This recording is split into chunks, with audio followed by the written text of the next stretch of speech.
भाई इनकी टर्म्स निकालनी हो, 5 में 7 नहीं आ रहा, कैसे निकालेंगे? तो सबसे पहले देखो, हमें पता है फॉर्मूला क्या होता है, x प्लस ए की पावर n।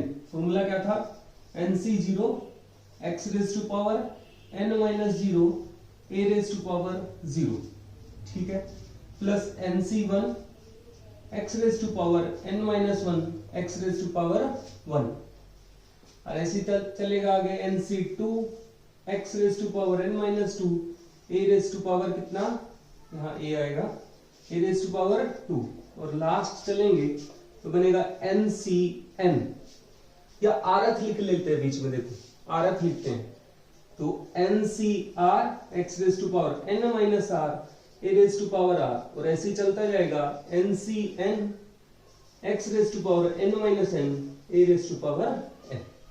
यह हमारे पास फॉर्मूला था।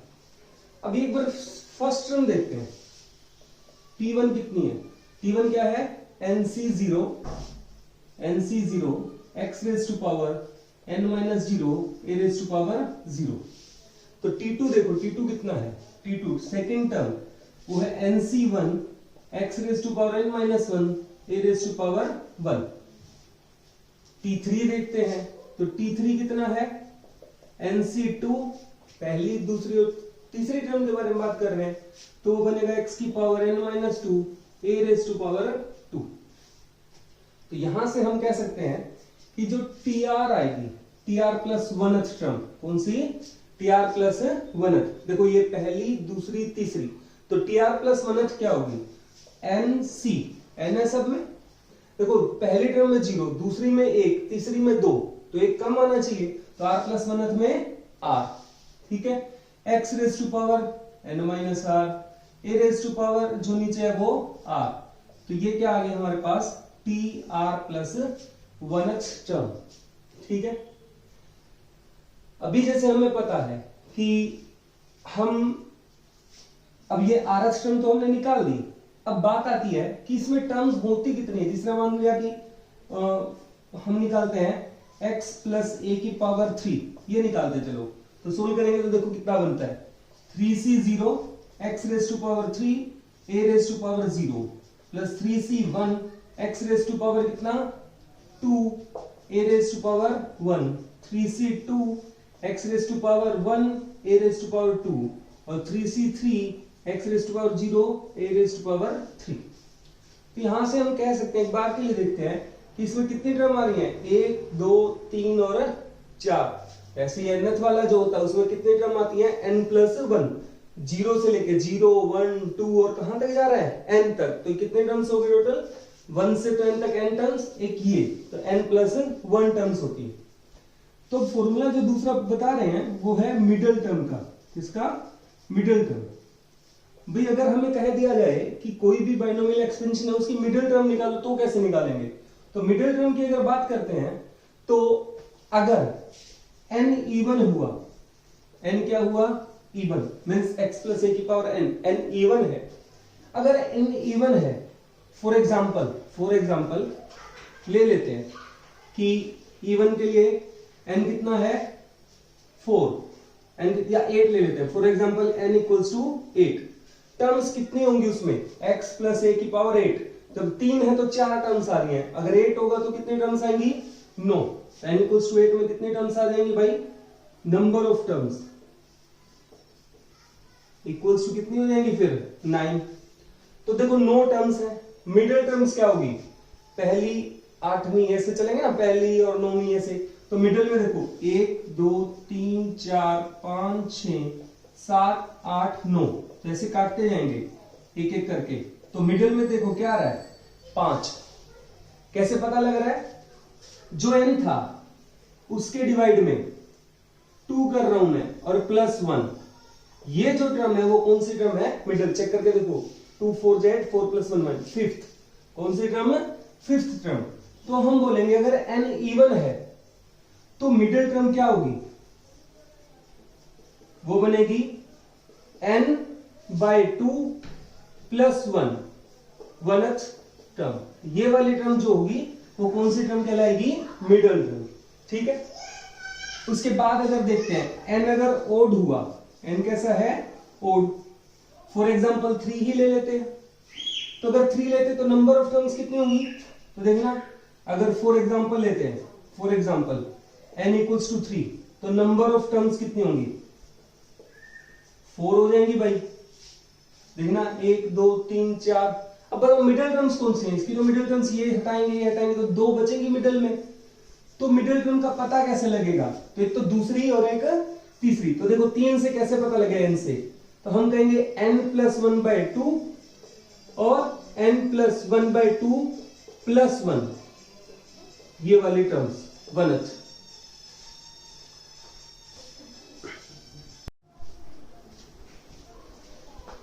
तो देखो इसको सोल्व करके देखते हैं। 3 + 1 4/2 2th और ये 2 + 1 3rd, और वही है दूसरी और तीसरी।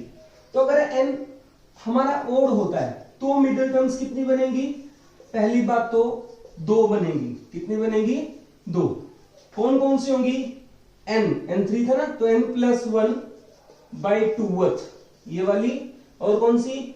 n+1/2 + 1 1th ये वाली टर्म्स जो होंगी वो कौन सी टर्म होने वाली है? हमारी मिडिल टर्म्स होने वाली है। एग्जांपल से आपको बता दूं, ठीक है। अब अगर हमें वो कहता है कि इसकी जो बाइनोमियल है इसकी kth टर्म निकालें, तो हम निकाल देंगे। जिस तरह tk निकालना है, tk kth टर्म, ठीक है। क्या बनेगा? nc। देखना सेकंड में एक कम आ रहा है ना, तो k-1 x की पावर कितनी हो जाएगी? इसमें से n-k-1, और a की पावर कितनी हो जाएगी? k-1। कैसे होता है? सेकेंड टर्म निकाल रहे हैं तो 1, थर्ड निकाल रहे हैं 2, k r+1th निकाल रहे हैं तो r, और kth निकाल रहे हैं तो k-1, एक कम। फिर x की पावर कितनी होगी? जो पहला होता है उसकी पावर इनका डिफरेंस, और a की पावर कितनी होगी? जो नीचे होता है। तो हमने कौन सी टर्म निकाल दी? kth term. चलिए, तो कह रहा है कि kth टर्म निकालो शुरुआत से। अगर वो हमें ये कहता है कि kth टर्म निकालो पिछली तरफ से, पीछे की तरफ से, तो लास्ट से निकालो, पिछली तरफ से। तो अभी जिस तरह देखो, इसकी अगर मैं थर्ड टर्म लास्ट से निकाल रहा हूं, थर्ड टर्म लास्ट से, देखना पहली, दूसरी और तीसरी, ये है किसकी? x + a की 5 की। तो मैं क्या कह रहा हूं? The kth term from last of x + a की 5 equals to kth term from starting of a + x की 5। चेक करो, हम कह रहे हैं थर्ड टर्म, सिर्फ एग्जांपल लेते हैं, इसकी थर्ड टर्म 5 है ना यहाँ पे, तो थर्ड टर्म लास्ट से, पहली, दूसरी, तीसरी। तो इसका मतलब क्या हुआ? इसकी अगर लास्ट से थर्ड देखनी है तो आप इसकी फर्स्ट, शुरू से थर्ड देख लेते हैं। ये वाले टर्म होनी चाहिए, पहली, दूसरी, तीसरी। देखो दोनों क्या है? बराबर है। क्यों? a³ x², 5c3 और 5c2। हमें ये पता है दोनों क्या होते हैं? बराबर। क्यों? NCR = NCn-r, ये हमने पढ़ा था पिछले लेक्चर में। तो ये दोनों भी क्या है? बराबर है। a की क्यूब भी है, x का स्क्वायर भी है। तो हम कहेंगे कि अगर kth टर्म किसी की मुझे x + a की 5 की निकालनी है लास्ट से, तो मैं किसकी निकाल दूंगा? शुरू से a + x की 5 से। और शुरू से कौन सी टर्म निकालनी हो उसका फॉर्मूला हमें पता है। पहला क्वेश्चन देखो क्या है? फाइंड द जनरल टर्म किसकी? x² - 1/x⁴, इसकी जनरल टर्म चाहिए हमें। तो मींस कौन सी टर्म? tr+1th। तो इसकी जनरल टर्म क्या होगी?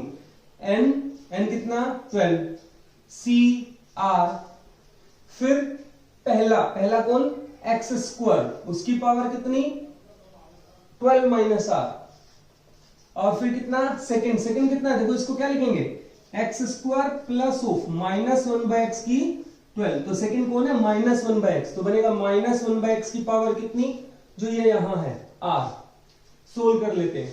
12cr, x की पावर 12 2 जा 24 - 2r, 24 - 2r, ये बना ऊपर -1 की r और नीचे x की r। तो सोल्व करेंगे 12cr x की 24 माइनस 2r। अच्छा देखो r है ये x के r नीचे प्लस का है, ऊपर जाएगा तो किसका हो जाएगा माइनस का, तो x की माइनस r और -1 की r। और देखो माइनस बेस सेम है तो पावर ऐड हो जाएंगे, 24 माइनस 2r माइनस r, तो ओवरऑल कितनी हो जाएगी माइनस का 3r। ये हमारा आंसर हो जाएगा। सेकेंड क्वेश्चन है, जैसे क्या निकालना हमें 13th टर्म किसकी 9x माइनस 1/3 रूट x की पावर कितनी है 18, इसकी 13th टर्म निकालनी है। फॉर्मूला ये रहा हमारे पास, तो t13 इक्वल्स टू क्या होगा t12 प्लस 1, ये लिखेंगे इसी तरीके से। तो फॉर्मूला क्या बनेगा n कितना 18 c r कितना यहां से देखें तो 12, फिर फर्स्ट क्या 9x उसकी पावर कितनी 18 माइनस 12 6, और सेकेंड कितना माइनस का 1/3 रूट x उसकी पावर कितनी 12। सही है, सोल्व कर लेते हैं। तो 18 फैक्टोरियल डिवाइड में 18 माइनस 12 6 फैक्टोरियल और 12 फैक्टोरियल, ऐसे ही होगा। एनसीआर का फॉर्मूला पता आपको, 9x की 6 तो इसका मतलब होगा 9 की 6 और x की 6। सही है भाई। फिर -1 की 12 डिवाइड में 3 की 12 और रूट x का मतलब होता है x की पावर 1/2 और उसकी पावर 12। सही है, तो ये हमारे पास बनेगा 18 फैक्टोरियल डिवाइड में 6 फैक्टोरियल 12 फैक्टोरियल 9 की 6 x की 6 डिवाइड में 3 की 12 माइनस की पावर इवन, और माइनस की पावर इवन मतलब पॉजिटिव हो जाएगा, माइनस की पावर 12 है, और ये x की कितनी रह गई 2 6 12 6, x की 6 क्या हो जाएगा कट जाएगा। और आप जब इसको मल्टीप्लाई करेंगे पूरा आप सोल्व करेंगे कैलकुलेशन, तो इसका आंसर समथिंग आ रहा होगा 18564। तो ये फॉर्मूला हमने लगा दिया। r plus 1th term t13 था तो 12 प्लस 1 इस फॉर्मूले के हिसाब से लिखा हमने, तो हमने इसकी क्या है 13th टर्म निकाल ली। ठीक, नेक्स्ट अब हमें देखो इसकी क्या है मिडिल टर्म निकालनी इस क्वेश्चन की। हमने फॉर्मूला लिख दिया मिडिल टर्म का भी जो बताए थे। अब याद देखो ऐसा नहीं है कि आप एकदम से याद हो जाएगा, भूल भी सकते हैं। तो एग्जांपल जैसे मैंने बताया ना 3 से लेके और 8 से लेके, ऐसे एग्जांपल से लेके खुद से फॉर्मूला बना लेना है और अपना चिपका देना जैसे क्वेश्चन आएगा। याद करना हो सकता है भूल भी जाए। तो जैसे मिडिल टर्म किसके निकालनी है 3 माइनस एक्स क्यूब बाय 6 की पावर 7 है। 7 क्या हुआ ओड नंबर, एन ओड जब हुआ तो ये वाली और ये वाली ये दो हमारे पास क्या होंगे मिडिल टर्म। तो n इक्वल्स टू 7 है, चेक करो तो कौन कौन सी टर्म होगी 7 प्लस 1/2 और 7 प्लस 1/2 प्लस 1, ये वाली टर्म जो होगी वो मिडिल टर्म होगी। सोल्व करते हैं 7 प्लस 1/2 कितना हो गया 8/2 4, तो 4th टर्म और 4 प्लस 1 5th टर्म जो है वो हमारी क्या होगी मिडिल टर्म होगी। दो मिडिल टर्म होने वाली है। चलो T4 निकालते हैं। T4 अगेन हमें पता है rth जो भी हम r प्लस 1th टर्म अगर निकालेंगे मुझे फॉर्मूला पता है, तो इसको क्या लिख लूंगा T3 प्लस 1। तो n कितना है 7 c r कितना है इसके हिसाब से 3, और फिर पहली टर्म क्या है 3, तो 3 की पावर क्या इनका डिफरेंस 7 में 3 गया 4। सेकेंड टर्म क्या है माइनस का x क्यूब बाय 6, माइनस का x क्यूब बाय 6, और उसकी पावर कितनी जो नीचे होता है याद हो गया होगा मेरे ख्याल से अब तक फॉर्मूला में। तो बनेगा 7 फैक्टोरियल 3 फैक्टोरियल और 4 फैक्टोरियल। एनसीआर का फॉर्मूला n फैक्टोरियल डिवाइड में n माइनस r फैक्टोरियल और r फैक्टोरियल। 3 की पावर 4 और x की कितनी हो गई है 3 या 9, और 6 की कितनी होगी 3, और -1 की भी कितनी होगी 3। ठीक है, तो सोल्व कर लेते हैं। सोल्व करेंगे तो कितना बनेगा 7 इंटू 6 इंटू 5 इंटू 4 फैक्टोरियल, तो इसे लिख सकता हूं। नीचे बना 4 फैक्टोरियल 1 और 3 इंटू 2 इंटू 1 लिख दिया किसको 3 फैक्टोरियल को, तो 1 तो लिखने की जरूरत है नहीं हमें। ऊपर है 3 की पावर कितना 4, ठीक है, और x की 9 है, x की कितना है 9। अच्छा इसे मैं लिख लेता हूं 3 दूनी 6, तो 3 की 3 और 2 की 3, ओवरऑल क्या आ जाएगा 6 की 3, और -1 की क्यूब का मतलब नेगेटिव का आंसर आएगा। तो देखो 4 फैक्टोरियल तो 4 फैक्टोरियल को काट रहा है, 3 की 3 और 1 की 4 पावर हो गई, ठीक। और ये देखो 2 से क्या जाएगा, तिया 6, 2 तिया क्या हो गया 6। और फिर बचा कितना हमारे पास, x की 9 बचा, नीचे बचा कौन, 2 दूनी 4 दूनी 8, ठीक है। और ऊपर वाला कितना बचा, 7 या 21 पंजा 105, 105। और किसका, नेगेटिव का। ये हमारा क्या हो जाएगा आंसर। बट कौन सी टर्म आई है, तो फोर्थ टर्म। हमें और कौन सी निकालनी है, फिफ्थ टर्म। तो फिफ्थ टर्म भी निकाल देते हैं हम। T5 निकालते हैं इसका। T5 क्या होगा, ऐसे लिख लेंगे इसके हिसाब से, T4 + 1 तो क्या बनेगा NCR। फिर फर्स्ट 3 की पावर कितनी होगी, इनका डिफरेंस 7 में से आ गया 3। और फिर -x³ / 6 की पावर कितनी 4। सोल्व कर लेते हैं तो बनेगा 7 फैक्टोरियल डिवाइड में 7 - 4, 3 फैक्टोरियल 4 फैक्टोरियल। तो बनेगा 3 की पावर 3 -1 की पावर इवन 4 पॉजिटिव आंसर। तो x की पावर 12 डिवाइड में 6 की पावर कितना 4। सोल्व करेंगे तो 7 × 6 × 5 × 4 फैक्टोरियल डिवाइड में 4 फैक्टोरियल, ये हो जाएगा 3 × 2। फिर 3 की क्यूब, x की 12, 6 की 4 को क्या लिख लेंगे 3 की 4 और 2 की 4, ठीक है। 4 फैक्टोरियल कैंसिल हो गया हमारा, 3 × 2 = 6 कैंसिल हो गया। यहां से 3 की 3 गई तो ये 4 पावर थी, 3 चली गई, 1 रह गई। तो फिर ऊपर कितना बचा 35, नीचे कितना बचा 16 तिया 48 और x की कितना हो गया 12। तो ये हमारी क्या आ जाएगी T5 आ जाएगी। अब हमारे पास क्वेश्चन है, show that middle term in the expansion this one. तो देखो 2n जो है वो कैसा नंबर है, इवन भाई। 2n कैसा नंबर है, इवन। तो अगर इवन है तो मिडिल टर्म क्या हो गया, अभी लिखा हुआ था इवन होगा, तो मिडिल टर्म क्या बनेगी हमारी n/2 + 1th। ये वाली टर्म इज मिडिल टर्म, ठीक है। ये कैसी टर्म हो जाएगी, मिडिल। वैसे देखो ये याद रह जाएगा, क्यों, अगर इवन है तभी तो 2 से डिवाइड हो पाएगा, अगर ओड होता तो डिवाइड ही नहीं होने वाला वो। चलो तो ये अगर मिडिल टर्म ये होने वाली है तो देखो, तो कौन सी टर्म बनी है, n की जगह क्या आपकी बार 2n, तो बना 2n, n की जगह क्या आ गया 2n, बाय में 2 + 1th इज मिडिल टर्म।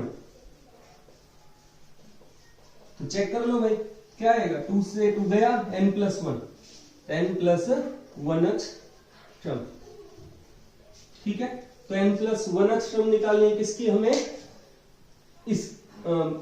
इसकी 1 + x की 2n का जो निकालते हैं।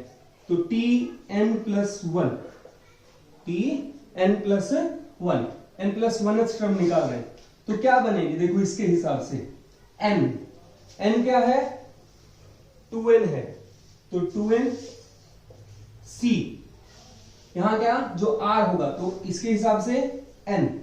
फर्स्ट कितना है 1 की पावर कितनी, इनका डिफरेंस 2n - n, n।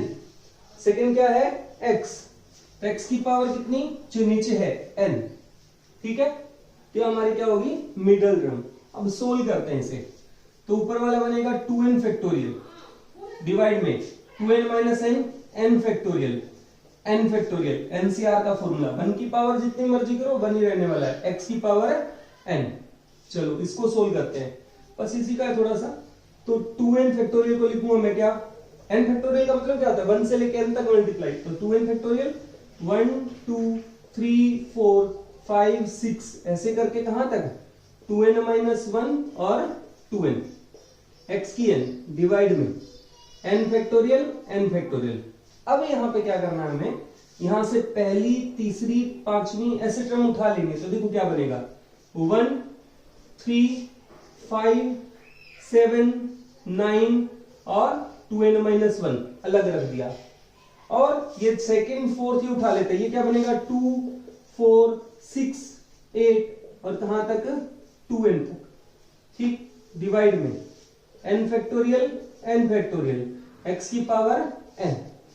अब देखो मैं यहां से 2 कॉमन ले लेता हूं तो कितना है देखना, 1 2 दूनी 4 2 तिया 6, कैसे बनेगा देखो यहां 2 कॉमन ले लिया, 1 बनेगा 2 बनेगा 3 4, ठीक है। और लास्ट वाले में से भी 2 कॉमन तो n। अब ये टोटल कितने टर्म्स हैं 1 2 3 4 टोटल कितनी है n, तो कितना कॉमन आएगा 2 की n। तो मैं इसे क्या लिखने वाला हूं, इसको ये बनेगा 1 3 5 7 9 2n माइनस 1, ठीक है, डिवाइड में n फैक्टोरियल n फैक्टोरियल, और इसकी जगह जो बनेगा वो 2 की n कॉमन आ जाएगा, सबसे 2 लेंगे कॉमन, n टर्म्स है टोटल ये, तो 1 2 3 और कहां तक n तक x की n, और ये तो क्या बन गया हमारा n फैक्टोरियल, तो n फैक्टोरियल एक कैंसिल हो जाएगा और हमारा आंसर जो है रिक्वायर्ड वो आ जाएगा क्या। अब एक क्वेश्चन और है कि find the term independent of x। इस एक्सपेंशन में कौन सी टर्म है जिसमें x है ही नहीं। अब देखो डायरेक्ट तो ये पता करना मुश्किल है, तो हम क्या करते हैं, मान लेते हैं इसकी कोई rth टर्म है जिसमें x नहीं है, r प्लस 1th टर्म, तो देख लेते हैं r प्लस 1th टर्म क्या होगी भाई, NCR, n कितना 10, CR पता नहीं है कौन सी, चेक कर रहे हैं, 10CR पहला क्या रूट एक्स बाय रूट 3 की पावर कितनी 10 माइनस r, और root 3 by 2x square second उसकी पावर कितनी r। सोल्व करते हैं 10CR रूट एक्स का मतलब x की 1/2, तो x की कितनी होगी 10 माइनस r बाय 2, रूट 3 यानी 3 की पावर कितनी 10 माइनस r बाय 2, ठीक है, 1/2 होता है रूट का मतलब, तो हो जाएगा कितना 3 की पावर r बाय 2, ये कितना 2 की पावर r, x की पावर कितनी 2r, x की पावर 2r नीचे है, ऊपर जाके क्या बन जाएगा माइनस 2r, तो ओवरऑल क्या बनेगा 10CR और x की पावर 10 माइनस r, 3 की पावर 10 माइनस r बाय 2, एक बनेगा 3 की पावर r बाय 2, एक बनेगा 2 की पावर r, और x की पावर जो बनेगा वो 10 minus r by 2 minus 2r, base same है, पावर ऐड हो जाएगी। अब देखो मुझे तो क्या चाहिए कि यहाँ पे x हो ही ना, ऐसा कब पॉसिबल है जब इसकी वैल्यू जो पावर है वो 0 हो जाए, मींस कहने का for independent of x, independent of x power of x equals to क्या रखना पड़ेगा 0, तो देखिए 10 minus r by 2 minus 2r को क्या रख देंगे 0, इसका मतलब हुआ 10 minus 5r divide by 2 equals to 0, या 10 minus 5r equals to 0, this implies r equals to 2। तो अगर r एग्जैक्ट आ जाता है, देखो क्योंकि जो टर्म होती है हमारी वो एग्जैक्ट होती है, सेकंड थर्ड फोर्थ फिफ्थ, ऐसा नहीं कि पॉइंटों में, तो अगर r एग्जैक्ट आ जाता है तो हम कहेंगे पक्का उसके अंदर टर्म है जिसके अंदर x क्या है 0, x है ही नहीं, तो r2 के हिसाब से क्या बना 2 प्लस 1 यानी t3 यानी थर्ड टर्म, ऐसी टर्म है जिसमें x नहीं है, चेक कर लेते हैं, t2 प्लस 1 का मतलब हुआ 10c2, फर्स्ट कितना है रूट एक्स बाय रूट 3 की पावर कितनी डिफरेंस 8, फिर रूट 3 बाय में 2x स्क्वायर की पावर कितनी 2, सोल्व करेंगे 10c2 रूट x की 8 है यानी x की कितनी रहेगी 4, रूट 3 की पावर 4, 3 की रूट 3 का स्क्वायर 3, 2 की स्क्वायर x की 4, और चेक कीजिए x की 4 क्या हो गया कैंसिल, आप आसानी से इसको सोल्व कर लेंगे, तो हमारे पास क्या बच रहा है 10c2 3 की पावर 3 2 की पावर 2, और देखो इसके अंदर x नहीं है। ऐसे सिमिलरली अगर वो हमें कहे कि इस एक्सपेंशन में ऐसा चेक करो कि क्या x की 4 मिलेगा, कहीं ऐसी कोई टर्म होगी जिसमें x की कितनी पावर हो 4, तो हम क्या कर लेंगे इस पावर को इक्वल्स टू 4 रख लेंगे, अगर r की कोई एग्जैक्ट वैल्यू आ रही है 2 3 4 5 इस तरीके से, तो हम कहेंगे कि हाँ ऐसी कोई टर्म मिल जाएगी, अगर वो नहीं आ रही तो हम कहेंगे x की 4 वाली कोई भी टर्म नहीं होगी, ठीक है, तो इस क्वेश्चन को ऐसे कर सकते हैं।